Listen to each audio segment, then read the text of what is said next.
அண்ணா பல்கலைக்கழக பாலியல் வன்கொடுமை குறித்து விசாரித்த போலீசாரிடம் சிறப்பு புலனாய்வு பிரிவு போலீசார் தற்போது விசாரணையை தீவிரப்படுத்தி இருக்கிறார்கள். கூடுதல் விவரங்களோடு இணைகிறார் செய்தியாளர் சாலமன். வணக்கம் சாலமன்.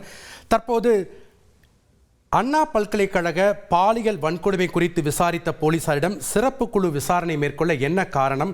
விவரங்களை பதிவு பண்ணுங்க. அண்ணா பல்கலைக்கழகத்துல மாணவி பாலியல் வன்கொடுமை செய்யப்பட்ட விவகாரத்துல ஞானசேகரன் என்பவரை கைது செய்து விசாரணையானது மேற்கொள்ளப்பட்டு வருகின்றனர். குறிப்பாக இந்த வழக்கை சிறப்பு புலனாய்வு குழுவினர் தீவிரமாக விசாரணை மேற்கொண்டு வருகின்றனர். 7 நாட்கள் ஞானசேகரனை கஸ்டடி எடுத்து விசாரணை மேற்கொண்டு வரும் நிலையில இது ஒரு புறம். உங்களுக்கு வகை வகையா சுவையா சமைக்க தெரியுமா? அப்போ கேட்டரிங் பிசினஸ் மூலமா எப்படி லட்சம் ரூபாய் சம்பாதிக்கலாம்னு ஃப்ரீடம் ஆப்பை டவுன்லோட் பண்ணி கத்துக்கோங்க.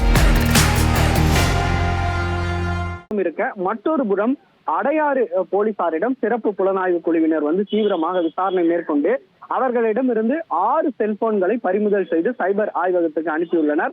அதாவது எதற்காக இந்த செல்போனை பறிமுதல் செய்தார்கள் என்றால், கடந்த 6 மாத காலமாக ஞானசேகரன் யாருடன் எல்லாம் தொடர்பு மேற்கொண்டார் என்பது குறித்து அவரது செல்போனை ஆய்வு செய்த போது இவர்களது எண்கள் எல்லாமே இருந்ததை எடுத்து இவர்கள் எதற்காக பேசினார்கள் என்பது குறித்து விசாரிக்கும் போது இவர்கள் காந்தி நகர்ல ஞானசேகரன் பிரியாணி கடை வைத்திருந்த போது அவர்களிடம் பிரியாணி மற்றும் சில பொருட்களை வாங்கி இருப்பதாகவும் ஒரு தகவலானது எழுந்துள்ளது. அதன் அடிப்படையில இவர்களது 6 செல்போன்களையும் பறிமுதல் செய்து விசாரணை மேற்கொள்ளப்பட்டது.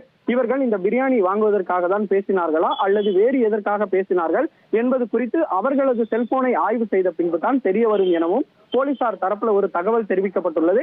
தொடர்ச்சியாக ஏற்கனவே அந்த ஞானசேகருடன் செல்போனை பறிமுதல் செய்த நிலையில அவருடன் யார் யாரெல்லாம் தொடர்பு மேற்கொண்டனர் என்பது குறித்த தகவல்களை சேகரித்து அதன்படி ஒவ்வொருவராக சிறப்பு புலனாய்வு குழுவினர் விசாரணை நடத்தி வருகின்றனர். ஏற்கனவே ஞானசேகரனுக்கு வேறொருவருடன் தொடர்பு இருப்பதாக குற்றச்சாட்டு ஒன்று எழுந்து வரும் நிலையில அது குறித்து விசாரணை நடத்தி வரும்போது தான் இந்த தகவல்கள் எல்லாம் வெளியாகி இருப்பது தெரிய வந்துள்ளது. மேலும் தொடர்ச்சியாக அந்த போலீசாரிடமும் விசாரணை மேற்கொண்டு வருகின்றனர். ஒரு புறம் இந்த எஃப்ஐஆர் லீக் ஆனது தொடர்பாகவும் விசாரணை நடத்தி வருவதாக சிறப்பு புலனாய்வு தரப்புல ஒரு தகவல் தெரிவிக்கப்பட்டுள்ளது. நன்றி சாலமன், உங்களுடைய தகவல்களுக்கு.